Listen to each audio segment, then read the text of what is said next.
On September 11th in 1990, sitting U.S. President George H.W. Bush proudly stated, "Out of these troubled times, a new world order can emerge, a world where the rule of law, not the law of the jungle, governs the conduct of nations." What exactly did this Skull and Bones member mean by a new world order? You've been lied to your entire life. You were told that voting gives you a voice, that political parties represent your beliefs, that democracy in America is the ultimate safeguard of freedom. But here's the truth. The system isn't broken. It's working exactly as designed. For centuries, America has been sold a narrative of choice, a left and a right, a red and a blue. And every 4 years you're invited to step into a booth and pick which master you'll serve. Every election cycle, Americans are told they face the most important election of our lifetime. And every time, the choices are framed as polar opposites. Yet year after year, war continues, debt rises, freedoms shrink, and the globalist agenda advances, no matter who is in power. All you need to do is follow the money. Pharmaceutical companies donate to both Democrats and Republicans. Defense contractors do the same. Big tech spreads its money across the aisle. Why? Because they're not betting on a side. They're buying the whole table. No matter who wins, they win.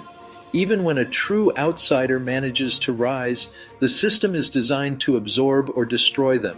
Smear campaigns, manufactured scandals, financial sabotage.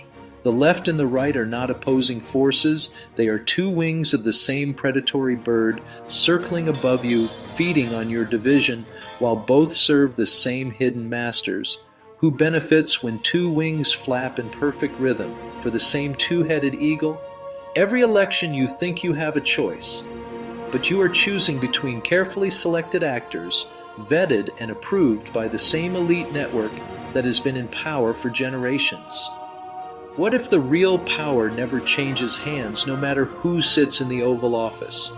This system thrives on division. Party labels are nothing more than psychological weapons. They don't just represent different political philosophies. They shape your identity. Once you declare, "I'm a Republican" or "I'm a Democrat," you've been sorted into a tribe. And from there, your programming begins. If you want to control people, divide them. Religion, race, income, gender, geography, and most effectively, politics. Identity politics is one of the most destructive tools ever unleashed on a population. It reduces the complexity of human beings into tribal caricatures. Once you identify with a political party, your worldview becomes predictable. The media knows exactly which buzzwords to use to make you feel proud, angry, or afraid. The media is the propaganda machine that keeps you enslaved. The mainstream press is corporate-owned, intelligence agency infiltrated, and ideologically aligned with the same globalist network. If you identify with a party, you already know which media outlets belong to you, and they know it too. They don't have to persuade you. They just have to feed your bias. Fox News for the right and CNN or MSNBC for the left. But both sides omit, distort, and outright lie when the truth threatens their shared masters. The CIA's Operation Mockingbird may have been exposed decades ago, but its principles are alive and well. Control the narrative, repeat the lie, and keep the public hypnotized. And make no mistake, independent voices are not immune. Many popular so-called alternative podcasts are just as biased, just as selective, and in many cases, just as bought. True neutrality is rare, and rare truth is dangerous to power. Do you honestly think somebody gets to Joe Rogan's success levels without joining the club? The media feeds each side a steady diet of outrage. Social media algorithms amplify your biases, showing you only what reinforces them. Identity politics doesn't just pit you against the other side. It programs you to see fellow citizens as enemies. Human beings are programmable, not just our opinions, but our entire cognitive process. And political parties are programming devices. Declare yourself Democrat or Republican, and you've already closed part of your mind. You'll dismiss evidence that challenges your side, excuse corruption when it's your guy, and demonize the other team for doing the same thing. The elite know this. They count on it. They don't need to hide the truth. They just need to make sure your brain rejects it before it registers. That's why both sides frame every issue in ways that keep you emotionally invested and intellectually divided. What if there were no parties? No red versus blue? What if every candidate had to run on their actual words, actions, and policies without the safety net of a loyal base? The truth is, most Americans would probably discover that their values don't sit neatly on either side of the spectrum. Many would find a blend of beliefs, some left, some right, and the corporate war machine that feeds on division would starve. But for that to happen, the spell has to be broken. The decades of programming have to be undone, and that starts with you. Turn off the propaganda, listen to all sides, research outside the mainstream, look for the patterns that connect past to present, how the same policies advance under different banners, how the same families and networks hold power no matter the vote. Your allegiance is not to a party, a politician, or a symbol.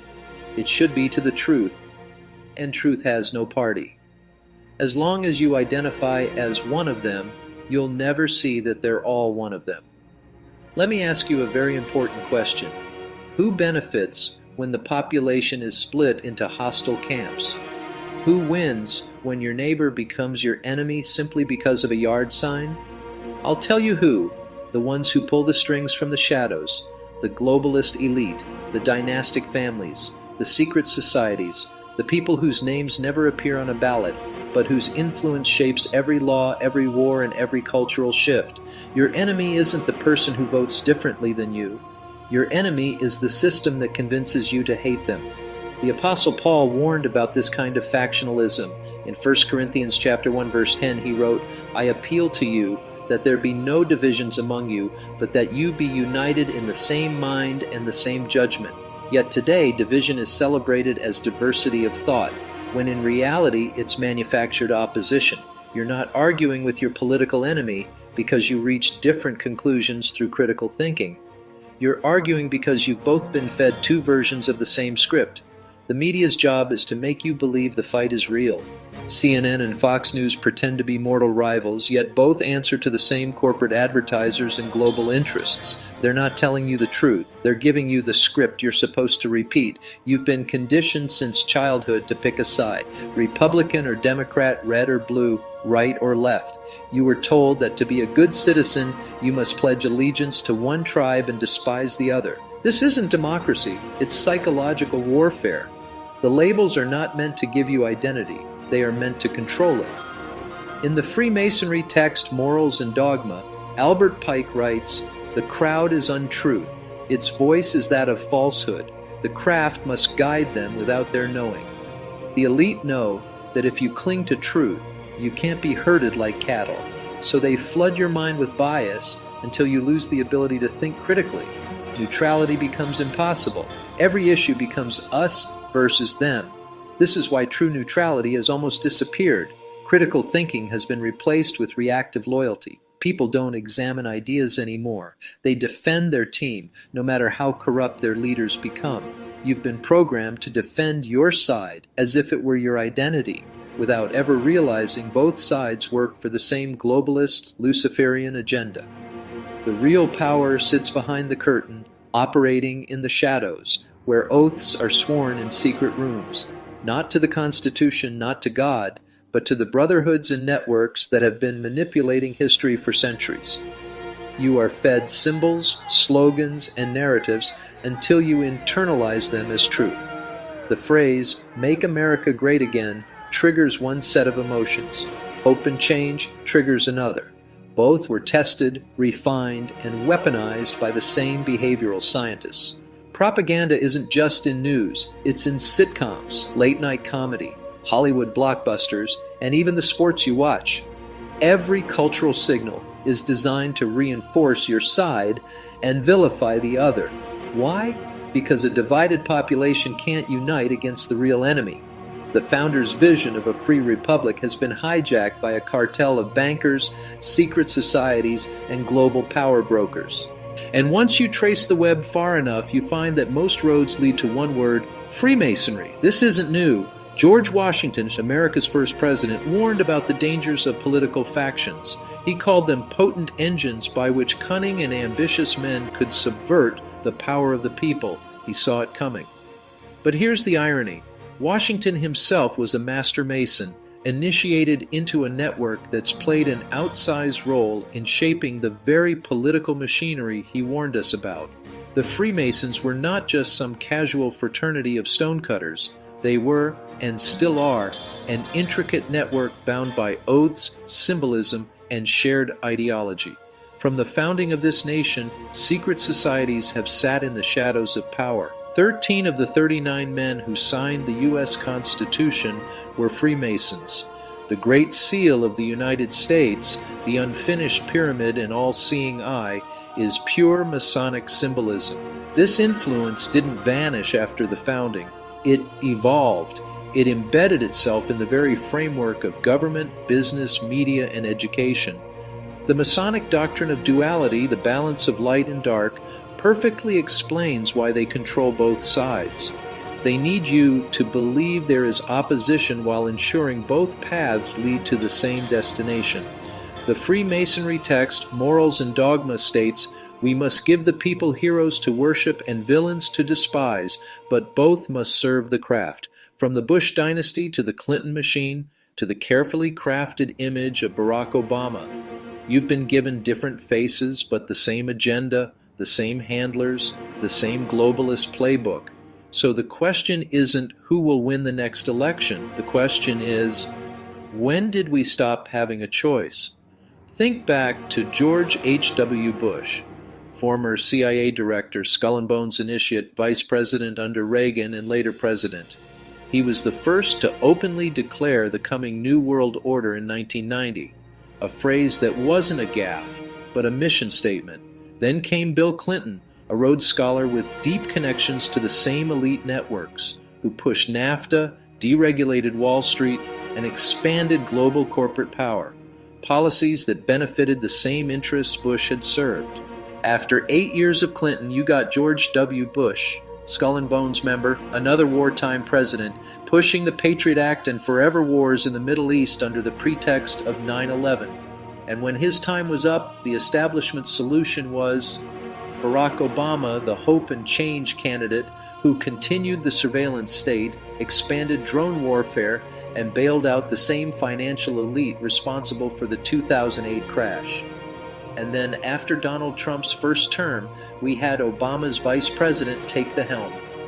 Joe Biden, the career politician who strongly pushed international climate accords, World Health Organization treaties, and policies designed to erode national sovereignty under the guise of sustainable development. Republican, Democrat. It didn't matter. The policies advanced the same corporate, banking, and military-industrial interests. Under the surface, the policies and executive orders advanced the same globalist goals through both political parties. Expanding surveillance, destabilizing the Middle East, and pushing identity politics to fracture society. Division is the most valuable currency of the elite. Party labels create instant bias. Red team versus blue team. Conservative versus liberal. It's a sports rivalry with higher stakes, one that keeps you too busy fighting your neighbor to notice the man behind the curtain. Mainstream media is the delivery system for this programming. Every headline, every breaking news alert, every carefully edited clip is designed to trigger your emotions first and your logic never. Neutrality has been destroyed. True independent thought is treated like treason. If you question your side, you're branded a traitor.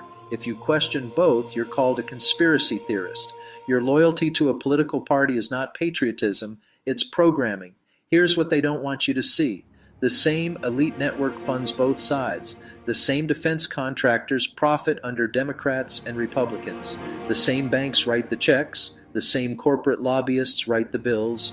Presidential debates, controlled by corporate sponsors and staged by the Commission on Presidential Debates, co-chaired by members with deep ties to both parties.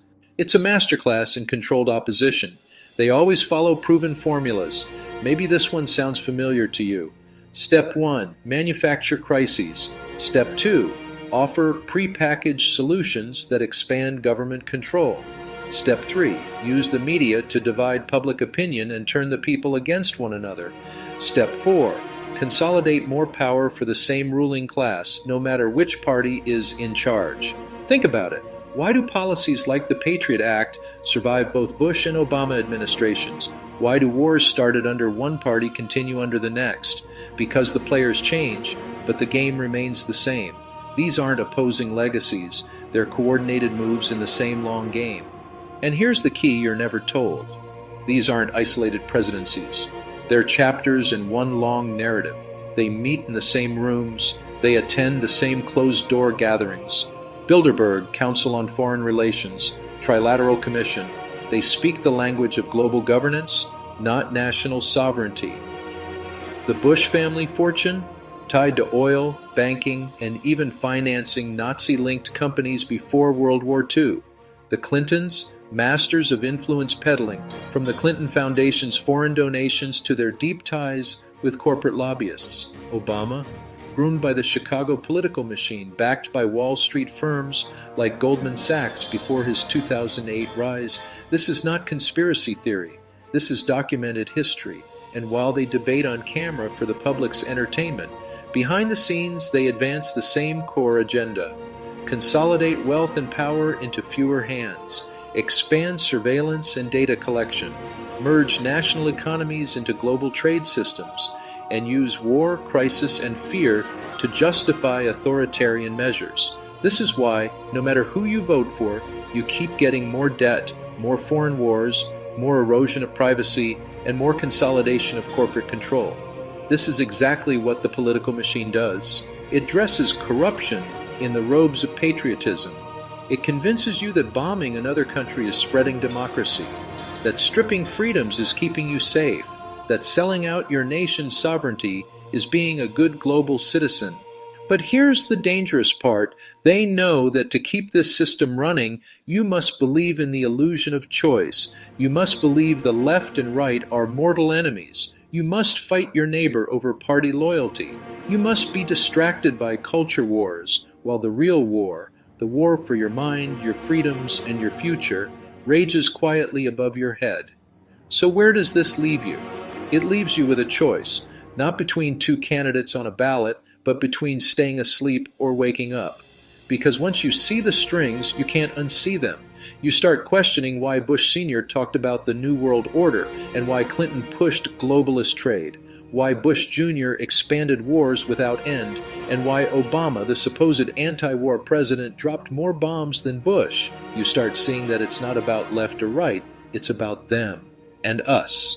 It is imperative that you stop, take a breath to release all your long-held beliefs and biases, and ask yourself, if the same agenda continues no matter who you vote for, who's really in charge? Because the answer to that question will change how you see everything. What if everything you've been taught about power, progress, and politics was a lie?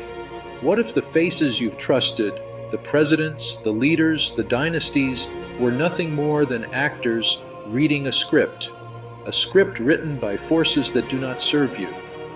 In 1844, the Freemason British Prime Minister Benjamin Disraeli stated, "The world is governed by very different personages from what is imagined by those who are not behind the scenes. You live in a world where the illusion of choice is the most powerful weapon. You're told you have democracy, freedom, and representation. But look closer. The same families, the same dynasties appear again and again, regardless of the side you vote for. This is not politics as usual. It's a spiritual war disguised as a political choice. They don't serve Christ. They serve power, and power serves Lucifer." Ephesians chapter 6, verse 12 says, "For we wrestle not against flesh and blood, but against principalities, against powers, against the rulers of the darkness of this world." Chapter 2. Freemasons' Luciferian Agenda. Beneath the political theater lies the real agenda, a Luciferian push toward a one-world government and a one-world religion. The United Nations, the World Economic Forum, and other international cooperation bodies are stepping stones toward this goal. Politics is one of their most effective tools for reshaping society into their image. Laws are passed that undermine the family. Education is rewritten to erase God and history.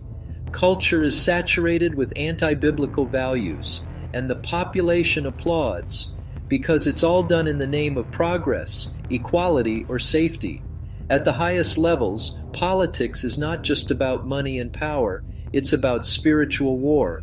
The biblical worldview tells us that there are principalities and powers behind human governments, and if you look at the symbolism these elites use, the all-seeing eye, the obelisk, the inverted pentagram, it's not hard to see who they're really serving. Albert Pike's writing reveals the hidden hand. That which we must say to the crowd is, there is no personified devil, but there is a force which may be used for good or for evil.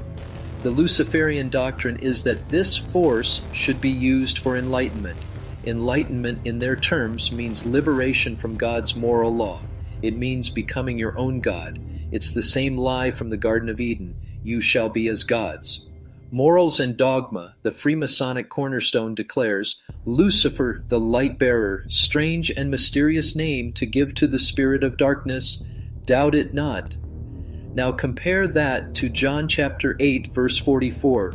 You are of your father the devil. There is no truth in him, for he is a liar and the father of lies. Revelation 13 warns of a beast system that will control commerce, speech, and allegiance. Every policy that centralizes power and erodes national sovereignty brings us closer. It's time to face a very hard truth. If you're still clinging to your political team, you're playing right into their hands. I know you may not want to hear that because for many of us, our political party allegiance is a large part of our identity. But the truth is, you're either on Team Red or Blue, or you're on Team Humanity. Because make no mistake, political division is in stark opposition to the good of humanity. We either unite under the roof of our united humanness, or we fall fighting against each other. Which side are you on? No matter which political party you're fighting for, you're not in their secret club. Let's take a moment to highlight one shining example of how a U.S. president implements Luciferian doctrine into world politics. From the start, Barack Obama was not portrayed as a politician, but as a savior. Magazine covers hailed him as a light bringer, Messiah, and hope incarnate. He was described as a sword of God by Newsweek editor Evan Thomas. Oprah Winfrey said, "He is the one." His 2008 campaign stage in Denver was a replica of the Temple of Zeus, a god often associated with Lucifer in esoteric circles. In Revelation chapter 2, verse 13, it is called the throne of Satan. This marked a public celebration of rebellion against God from the highest office in the world. Obama repeatedly blended Christianity, Islam, and secular humanism, claimed America is no longer a Christian nation. He said, there are many paths to God. Whether we personally hold Christian beliefs or not is irrelevant. The question I ask you is, what business is it of a political leader to be preaching religion to their citizens? He preached in religious overtones often, and he frequently used Luciferian language about awakening, inner light, and change we can believe in. His United Nations speeches pushed for global unity through tolerance of sin, not truth. This was a precursor to the ecumenical deception also promoted by the Vatican. While not publicly confirmed as a Freemason, Barack Obama surrounded himself with Council on Foreign Relations, Trilateral Commission, and Bilderberg-aligned staff appointed suspected 33rd degree Freemason Joe Biden as VP, and filled his cabinet with Goldman Sachs, Google, and George Soros-linked figures. His role was not just to lead, but to transform culture globally through policy, symbolism, and rhetoric. To push forward globalist control, he pushed for universal digital IDs, biometric data gathering, and early AI regulatory frameworks. He was also the first president to openly praise CRISPR gene editing, a key plank of the transhumanist movement, as he advocated for uploading the human mind and praised Silicon Valley's moral relativity. He also promoted Lucifer subliminally through symbolism. Look at his campaign logo, a rising sun on the horizon, an ancient occult symbol tied to the dawn of the New Age. I mentioned that his appointed Vice President, Joe Biden, is a suspected 33rd degree Freemason. On January 19, 2025, at the Prince Hall Freemason Grand Lodge in South Carolina, Joe Biden was declared a Master Mason at sight. This is a rare event where a Grand Master can initiate somebody into Master Mason status in a single day. This ritual does not necessarily guarantee 33rd degree ranking, but it is public record that he was initiated as a Master Mason. The Democrats, Obama and Biden, clearly pushed us closer to fulfilling the New World Order that the Republican, George Bush, publicly declared back in 1990. The Founding Fathers never imagined that their vision of a constitutional republic would be hijacked by a cartel of bankers, secret societies, and global power brokers. They warned us about divided factions. As I mentioned earlier, even George Washington himself, a proud Freemason, warned that political parties would become potent engines by which cunning, ambitious, and unprincipled men will be enabled to subvert the power of the people. And that's exactly what's happened. Since the very birth of the United States, Freemasonry has had its hand on the wheel. The symbols on your money, the architecture of your capital, they aren't random. They are ritual markers of a brotherhood serving an entirely different God than the one this nation claims to honor. Now, let's be clear. This doesn't mean every Freemason is in on some sinister conspiracy. Most never advance high enough to even glimpse the inner doctrine. But at the top, the allegiance is clear, and it's not to Jesus Christ. Albert Pike, the most influential Masonic philosopher in American history, wrote in Morals and Dogma, "Yes, Lucifer is God, and unfortunately Adonai is also God. For the eternal law is that there is no light without shadow, no beauty without ugliness." The Freemasonic doctrine openly glorifies self-will over divine will. He also writes, "The true Mason is not creed-bound. He realizes with the divine illumination of his lodge that all religions have but one altar, the altar of freedom, upon which burns the undying fire of truth. The endgame is simple: a world without national borders, without independent economies, and without freedom of thought. A one-world government, a one-world currency, and a one-world religion where Lucifer is enthroned as the light-bearer of humanity." Albert Pike openly prophesied, "The day will come when the multitude will accept the pure doctrine of Lucifer brought finally out into public view."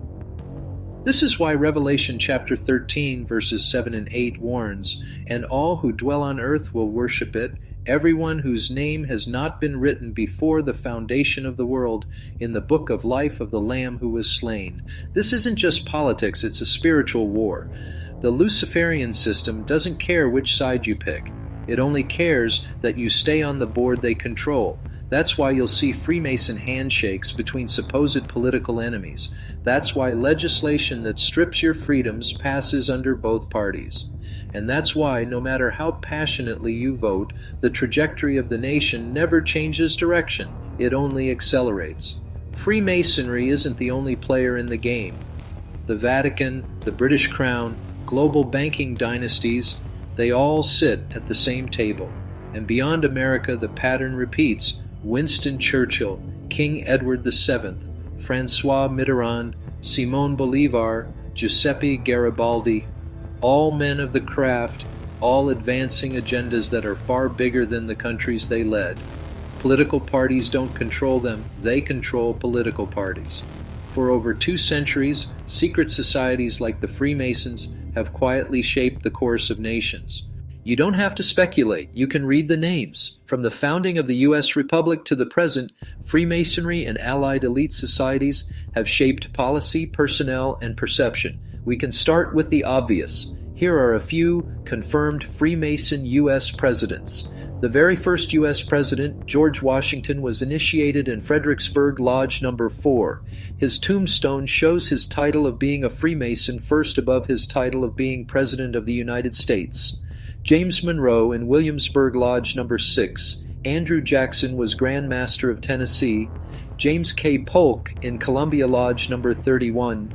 James Buchanan in Lancaster Lodge No. 43. Andrew Johnson was also Grand Master of Tennessee. James A. Garfield in Magnolia Lodge number 20, William McKinley in Hiram Lodge number 21, Theodore Roosevelt in Matinee-Cock Lodge number 806, William H. Taft in Kilwinning Lodge number 356, Warren G. Harding in Marion Lodge number 70, Franklin D. Roosevelt in Holland Lodge number 8, Harry S. Truman was the Grand Master of Missouri, and Gerald R. Ford was a 33rd degree Mason in Malta Lodge number 465. These are only the few presidents who were open in their declarations of membership. There are many more who were also members, and several who were not formally initiated but had close relationships and business dealings with known high-ranking Freemasons. Even Lyndon B. Johnson took the first step of entering apprenticeship before stopping short of full membership. Ronald Reagan, though not an initiated Freemason, received a Masonic gold medal and was made an honorary Mason by the Grand Lodge of Washington, D.C. He publicly praised the Masonic Order in 1988, calling it one of the greatest charitable and benevolent organizations that this country has ever known. Despite his Christian image, he appointed many Council on Foreign Relations, Trilateral Commission, and Bilderberg members to his cabinet. He helped escalate military-industrial growth, fueling the elite war economy, and signed Executive Order 13333, expanding the power of the intelligence agencies, NSA, and the CIA. Bill Clinton is a DeMolay Hall of Fame alumnus. The Bush dynasty were groomed in the Skull and Bones at Yale, as was John Kerry. This isn't just in the United States, this is global control. Winston Churchill was initiated as a Freemason in the Studholme Lodge number 1591.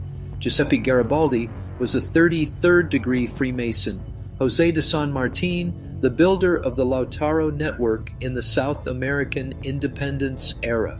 Simón Bolívar has been often cited in Masonic roles, and British royalty has been woven in and out of lodge history for generations. You must ask yourself, when private brotherhoods, lifelong initiations, and transnational fraternities sit above the party line, what is the party for? Nothing more than brand, cover, and theatrical opposition. The last U.S. president who openly declared himself as an initiated Freemason was Gerald Ford, who was initiated into the Malta Lodge number 465 in Grand Rapids, Michigan in 1949. He rose to become a top-ranked 33rd degree Freemason. Ford served as President of the United States from 1974 to 1977. Why, after Gerald Ford, did Freemason presidents stop publicly declaring their membership? Personally, I believe it was because of the rise in public book distribution. Some popular books exposing Freemason control and Luciferian agendas started becoming very popular. To name a few, None Dare Call It Conspiracy by Larry Allen and Gary Abraham. The book was written in 1958 but published in 1971 and became a mega bestseller worldwide. This is one of my personal favorites. I highly recommend getting your hands on a copy and studying it. Another very powerful book that I am still currently reading is The Secret Teachings of All Ages by Manly P. Hall. The copy I own is over 700 pages. This book was written in 1928 and became very popular in the 70s and 80s. Manly Hall was a 33rd degree Freemason who violated his oaths by exposing the most guarded secrets of Freemasonry. This book exposes Freemasonry's roots in the secret mystery schools and the secret doctrines of modern Freemasonry. Mr. Hall died under very suspicious circumstances. Another author who was murdered by sheriff's deputies at his home in Arizona was William Cooper. Years before his death, he was already exposing the shadow cabal through writing and radio. Because of the secrets he was revealing, he had men in black suits run him off the road in his car, where he lost his leg. In 1991, he published Behold a Pale Horse. This was the first book that opened my eyes to the illusions I had previously believed to be true. This is another book I highly recommend that you add to your library and read thoroughly. In his book, he exposes a document found at the first Bilderberg meeting held in 1954. The document lays out their war on the American people, titled Silent Weapons for Quiet Wars, an Introductory Programming Manual. In this manual, you can see the detailed plans given to their members. It is very clear to see how what has transpired from the late 50s to today clearly coincide with this detailed battle plan using psychological, economic, and technological weaponization on the American people. If you want to better understand the operating system, go back a century. Woodrow Wilson signed the Federal Reserve Act in 1913. Handing monetary sovereignty to a central bank connected to the same global currents that move ministers and markets. He then championed the League of Nations, the prototype for worldwide administrative governance. He wasn't a Mason, but the logic of centralized control became the normal air you breathe. Franklin D. Roosevelt, an active Freemason, steered the nation through depression and war, architected New Deal centralization, and helped midwife the United Nations era. Harry S. Truman, Grand Master of Missouri, closed the war with nuclear fire and signed the National Security Act of 1947 that birthed the CIA and formalized the permanent security state. Lyndon Johnson, initiated into Masonry, still pushed the union of bureaucracy and surveillance, and he helped take war to new heights in Vietnam, proving that the Luciferian blueprint survives regardless of who occupies the White House. New puppets, same puppeteers. The pattern repeats. Crisis leads to centralization, which leads to permanence. Parties argue on TV, and the beast keeps growing. Freemasonry operates on a hierarchy of secrecy. As Albert Pike, the sovereign Grand Commander of the Scottish Rite, wrote in Morals and Dogma, the blue degrees are but the outer court or portico of the temple. Part of the symbols are displayed there to the initiate, but he is intentionally misled by false interpretations. Freemasonry operates on a layered system of knowledge. What is taught to the lower degrees is very different from what is revealed to those in the higher ranks. To the outsider, Masonry looks like charity, moral lessons, and brotherhood. To the initiate, it feels like a philosophical journey toward light, but to the man who reaches the inner circle, it is revealed that this light is not the light of Christ. It is the illumination of Lucifer. Albert Pike preaches, the Masonic religion should be, by all of us initiates of the high degrees, maintained in the purity of the Luciferian doctrine. In other words, the public face of Freemasonry, community service, moral teachings, is a smokescreen. The real power lies in the higher degrees, where allegiance shifts away from God and toward the hidden light bearer, Lucifer. Isaiah chapter 14, verse 12 tells us who Lucifer is. How art thou fallen from heaven, O Lucifer, son of the morning? How art thou cut down to the ground, which didst weaken the nations? Lucifer, Satan, the devil, they are all one. We are traversing in Satan's realm, where he controls the game board, in whom the God of this world hath blinded the minds of them which believe not, lest the light of the glorious gospel of Christ, who is the image of God, should shine unto them. 2 Corinthians chapter 4, verse 4 tells us that Satan is the god of this world. There is a reason why the mass culture ridicules those who believe in Jesus Christ and worship the heavenly Creator God. Because the Luciferians understand that Jesus is our only key to freedom, do you choose to follow the God who renews your mind or the false light that blinds you? From the very beginning, the strategy has been deception through imitation. Lucifer doesn't fight God by appearing as a monster. He fights God by presenting himself as the bringer of enlightenment. Freemasonry replaces the light of Christ with the counterfeit light of the adversary. And like a counterfeit bill, it only works if it closely resembles the real thing. One of the most dangerous doctrines in morals and dogma is the belief that man can become his own God through enlightenment and moral progress. Albert Pike and other Masonic philosophers openly teach that the goal of initiation is to awaken the God within and ascend toward personal divinity. The lie of self-deification is as old as Eden.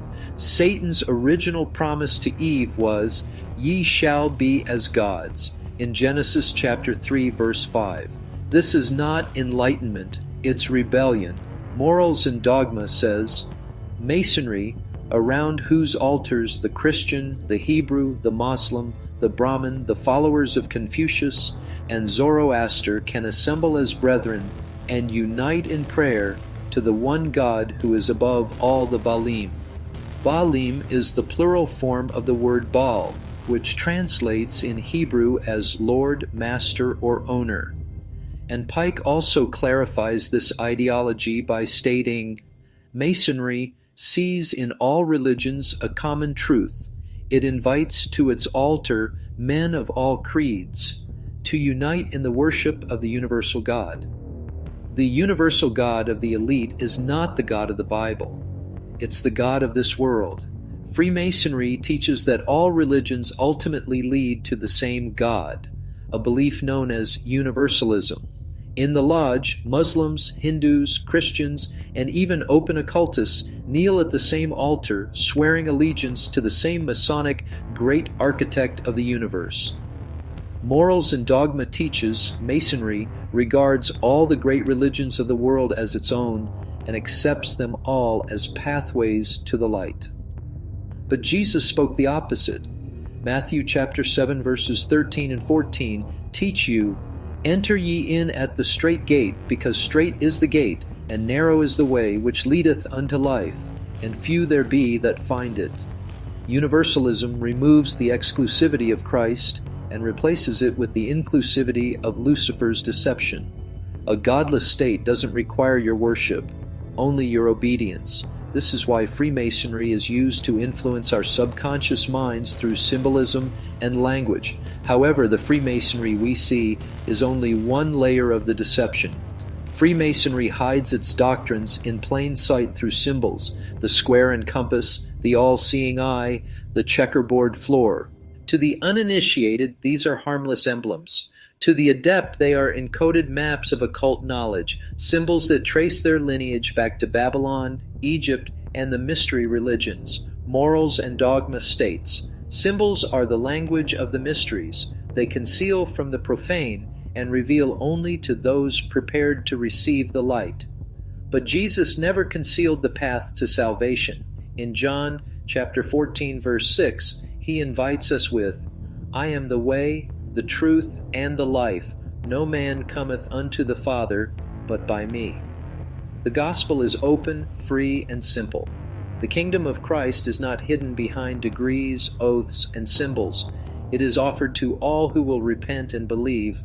Lucifer manipulates his followers into blind loyalty through smoke and mirrors in Freemason initiation rites. If Freemasonry is the public mask, Skull and Bones is the private handshake. This Yale-based secret society has produced presidents, senators, CIA directors, Supreme Court justices, and corporate titans.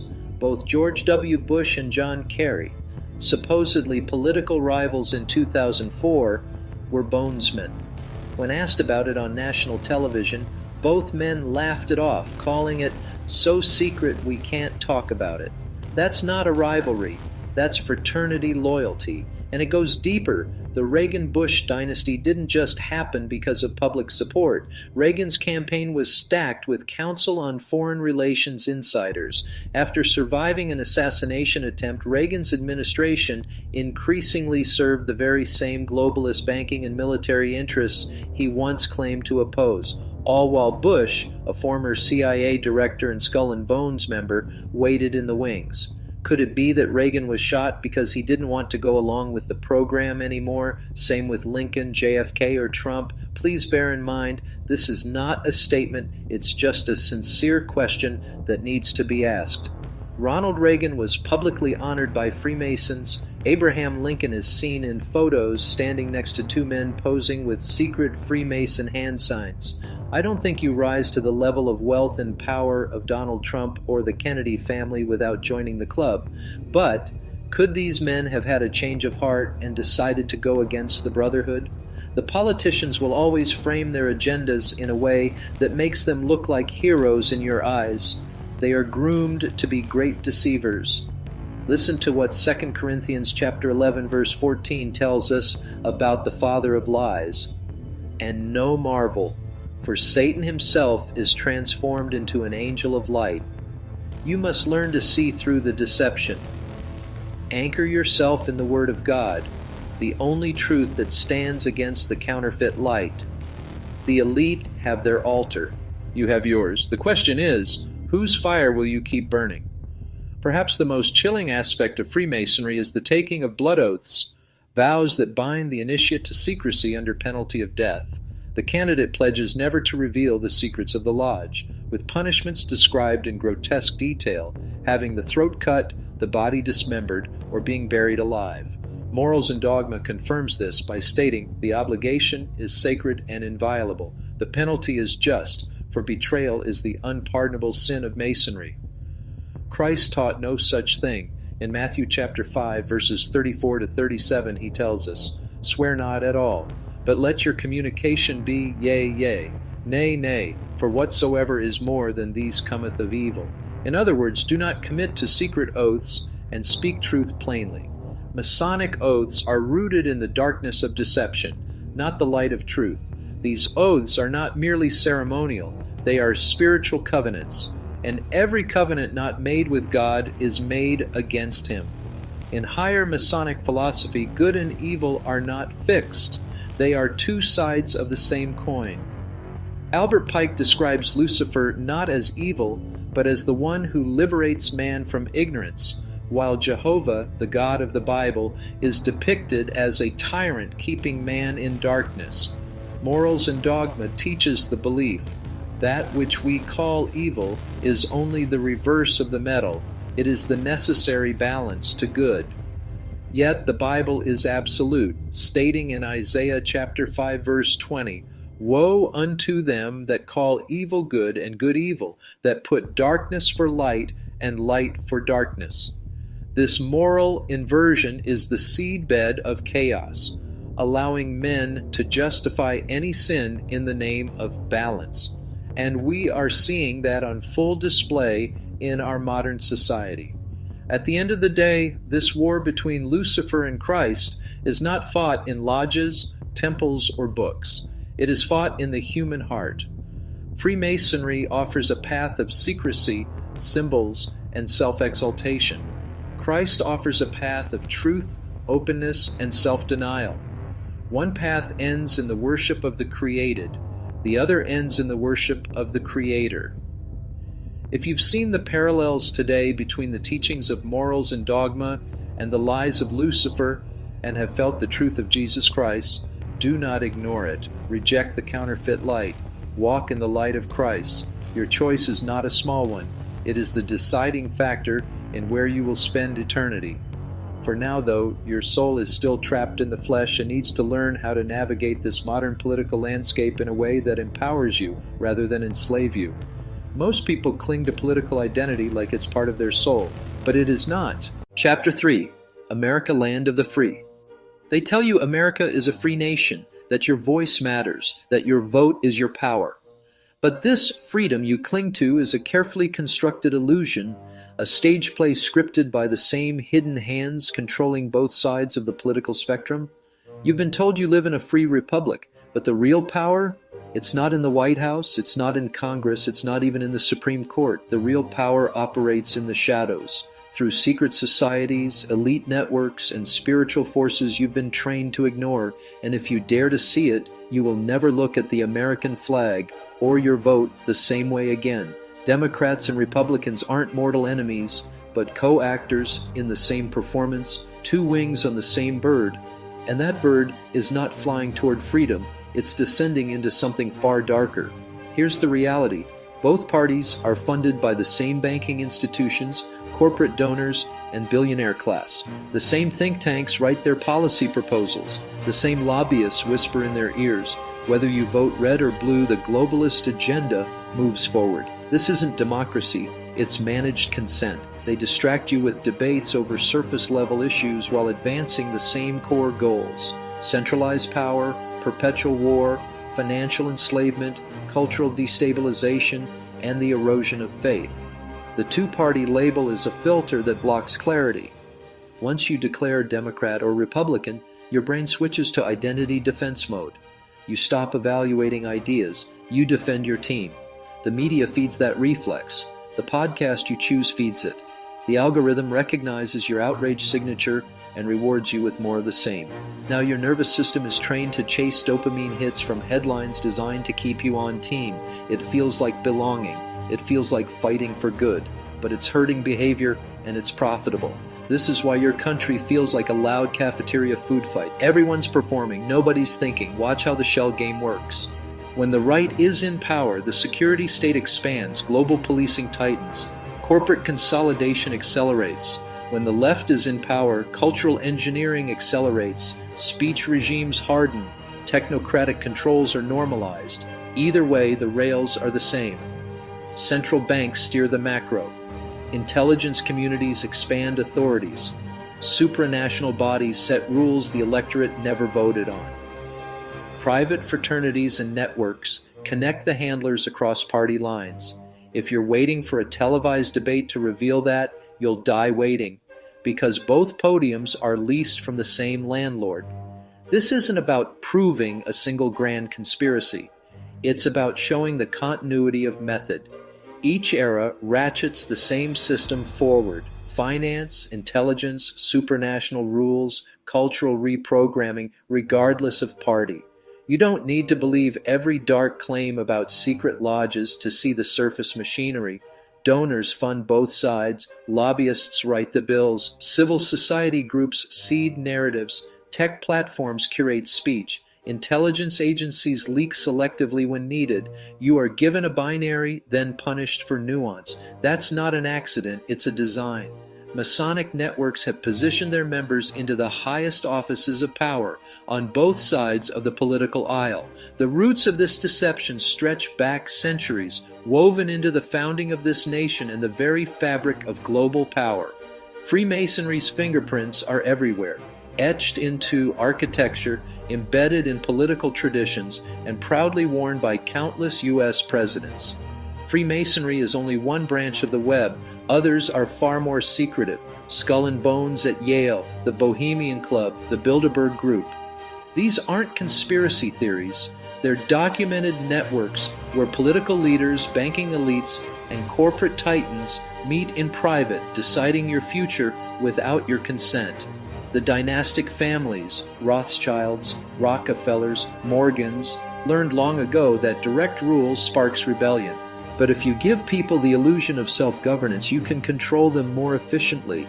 You own the banks, you control the currency, you fund both political party, and the public will fight each other while you quietly consolidate more power. Political control didn't start with the United States, and it won't end with it. The model is ancient. Rulers, councils, and shadow advisors have existed since the earliest civilizations. But in modern times, it became a refined science, perfected by the same families and secret societies that still hold power today. You can trace these nefarious agendas all the way back to the Bavarian Illuminati, established on May 1, 1776 by Adam Weishaupt. The Illuminati has been linked to coups and regime changes globally throughout the past few centuries, including the French Revolution. Doesn't it make sense that they would evolve and get better at disguising their identities within different organizations and illusory fronts? The ultimate aim isn't just political control, it's spiritual control. The Masonic Luciferian worldview seeks to reshape humanity, to erase the distinction between divine truth and man-made morality.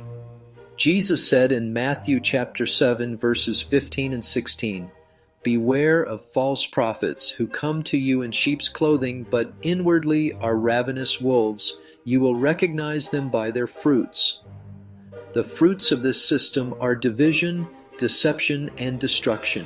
You don't have to keep eating from that tree. You and I were blessed with free will. It is up to each of us to surrender as puppets or rise to freedom as sovereign beings. Wake up, step off the chessboard, and live as a free citizen of the kingdom that cannot be shaken. At the root of this control is a spiritual war. This isn't simply politics, it's a clash of kingdoms. This is why Albert Pike wrote, "Masonry's truths are not those of any one age, but of all time. They are the truths of the universe." In their worldview, morality is whatever serves the lodge, not the Lord. Luciferian philosophy seeks to erase national borders, merge cultures, and abolish objective morality. It preaches freedom from God, replacing him with the divinity of man, a core tenet of Freemasonry. In Morals and Dogma, Pike declares, man is emancipated, made free, and becomes his own God. Contrast that with Isaiah chapter 45, verse 5. I am the Lord, and there is no other. Apart from me, there is no God. This is the ultimate choice, not between left or right, but between light and darkness, between God and the one who pretends to be light. The anti-Bible Morals and Dogma preaches, the doctrines of the Bible are often not clothed in the language of science, for science is of this world, but the truths of Masonry are eternal and universal. And Masonry propagates no creed except its own most simple and sublime one, that universal religion taught by nature and by reason. Translation: their truths transcend your God and your Constitution, which is why elections change the actors but never the script. The Freemasonic worldview, as articulated by Pike, strips away the authority of the Bible and replaces it with the light of Lucifer, a metaphor for self-deification, human reason above divine law, and global governance above national sovereignty. This is why both parties embrace endless war, mass surveillance, moral erosion, and the slow erosion of national borders. They are not serving you. They are serving an ancient agenda cloaked in modern politics. Political identity has become the new religion. Red versus blue, left versus right, liberal versus conservative. People wrap their entire identity in these labels, as if a political party defines their worth, their morality, even their humanity. The first step to freedom is realizing you've been programmed. Turn off the noise. Read the founding documents for yourself. Study history beyond the sanitized version taught in schools. Follow the money behind every politician, and you'll see the same trail. Stop identifying yourself by party label. If you are in Christ, your citizenship is in heaven first. No earthly flag comes before that. True unity comes when we stop letting them divide us by race, gender, income, or ideology. Both political parties in America answer to the same donors: multinational corporations, banking cartels, and think tanks like the Council on Foreign Relations and the Trilateral Commission. Election after election, the same names and families appear: Bush, Clinton, Obama, Cheney, McConnell, Pelosi. These are not enemies. They are partners in a long game. Pike again writes, the masses need a ruler they can worship. The parties give you that ruler dressed in whatever costume will please your side: a cowboy hat for the right, a community organizer's smile for the left. But behind closed doors, they attend the same events, shake the same hands, and sign the same bills. One more time, let's look at what our U.S. presidents have done within the past 50 years. Ronald Reagan is remembered as the great conservative hero, but Reagan's presidency opened the door for George H.W. Bush, a lifelong insider with CIA ties, to take the helm. Reagan gave speeches about liberty, while Bush expanded globalist policy through the United Nations and foreign entanglements. Under Bush Sr., the phrase New World Order entered the mainstream, a direct echo of Pike's Masonic vision of a world united under a single Luciferian philosophy. When Bill Clinton took office, the policies barely shifted. Different face, same agenda: NAFTA, the erosion of U.S. manufacturing, and deeper integration into global governance. Barack Obama was not the originator of America's cultural shift. He was the finisher. His administration became the Trojan horse for a complete re-engineering of national identity. Under his leadership, identity politics went from a fringe concept to the foundation of the national conversation.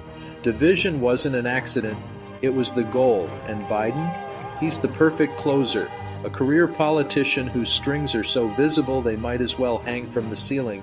His role was to usher in the final stages of compliance: digital IDs, speech control, financial surveillance, all while pretending it's for your safety. This isn't about one party being better than the other, it's about realizing they are both owned. Albert Pike wrote, "We must create discord, hatred, and strife in order that the people may be forced to turn to our institution for peace." And while that was written about Masonic influence, it could just as easily describe modern political strategy. Jesus warned in Matthew chapter 12, verse 25, "Every kingdom divided against itself is brought to desolation." The architects of this division know the end result, and it serves their plan perfectly. The greatest tool of control isn't the ballot, it's the mind. From the moment you're old enough to speak, you are being programmed with party labels. Red means this, blue means that. One is patriotic, the other progressive. One is pro-freedom, the other pro-equality. This programming doesn't just guide your vote, it shapes your identity. It tells you who your enemies are before you've ever met them. The media serves as the high priesthood of this religion. Every news cycle becomes a sermon, every talking point is scripture, and those who question the faith are excommunicated, conspiracy theorist, extremist, traitor.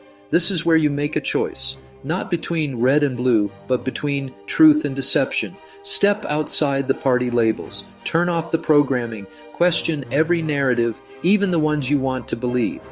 As Jesus said in John chapter 8, verse 32, "Then you will know the truth, and the truth will set you free." You can't reform this system from the inside. You can't vote harder to fix it. This isn't about abandoning the system in despair. It's about refusing to be its puppet. Reject political idolatry. Refuse to let billionaires and secret societies decide your beliefs. Pray for wisdom. Research without fear. Speak the truth even when it's unpopular. And above all, stand firm in Christ, because every empire built on lies will fall, but the kingdom of God will remain. Refuse to let party labels define your identity. Educate yourself with sources outside the corporate media bubble. Build unity with people who value truth above tribalism. Sharpen your spiritual discernment so you can see through the lies. The Bible urges you in Romans chapter 12, verse 2, "Do not conform to the pattern of this world, but be transformed by the renewing of your mind." You can keep playing their game, or you can break free from it entirely. But if you choose freedom, understand this: the moment you step outside the illusion, you become dangerous to their system. And that's exactly where they don't want you to be. Our collective power comes from building unity, where the system wants division. Have real conversations with people outside your echo chamber. Find common ground and shared humanity. Remember that the person across from you is not your enemy, even if the system tells you they are. You don't win against this machine by yelling at it. You win by starving it. Turn off algorithmic outrage for a set time daily. You're living through algorithmic identity, a nervous system hijacked by curated conflict. That's why the insults feel juvenile and the stakes feel apocalyptic. You're not arguing with a neighbor, you're performing for a machine. When people ditch their parties and seek truth over belonging, they grow up fast. Dialogue changes, nuance returns, policies become tools instead of flags. You realize the good of the nation likely requires a blend of ideas, not a brand war. And you remember that politics is downstream of culture, and culture is downstream of spirit. The human mind is programmable, yes, so program it on purpose. Cross-read. If you read left, add right. If you read right, add left, then add primary sources, bills, orders, budgets, archives. Audit your identity. Make a list of the beliefs you hold only because your side holds them.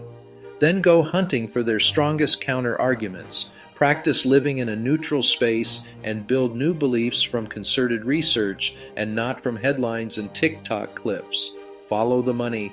Look at campaign finance, NGO grants, and tech partnerships. Rebuild local. Support county boards, school councils, sheriffs, city budgets, places where a human being can still out-organize a machine. Help spread truth to the masses. Let's use the online tools they have weaponized against us. Redirect it against them instead. Like, share, and subscribe if you're ready to step beyond the illusion. Your mind is the battlefield. Your soul is the prize. And the war is already here. If you've made it this far, You already know. You are the resistance. What happens if you abolish party brands and force candidates to stand on clear first principles, openly debated, locally verified, and transparently funded? You break the conditioning loop. You stop politicians from hiding behind a logo. You force the press to cover positions, not teams. You devastate the donor pipeline that buys both sides. You erase the easy shortcut your brain uses to avoid thinking. Imagine ballots without party names. Imagine debates where answers are cross-examined with source documents on screen. Imagine a culture that rewards clarity, sovereignty, competence, not snark-ad slogans. You may not agree more often, but you will see more clearly, and seeing clearly ends the spell. The system will not fix itself. The illusion of choice will keep millions asleep, and the longer they sleep, the deeper the chains grow. But you're awake now, and once you see the strings, you can't unsee them. This is your call to step out of the political circus and start thinking like a free human being. Stop letting them tell you who your enemies are. Stop letting them feed you outrage like a drug. Stop playing their game. Free your mind, and the rest will follow. When your nervous system changes, your discernment changes. When your discernment changes, your consent can no longer be manufactured. You were born free. It's up to you to stay free.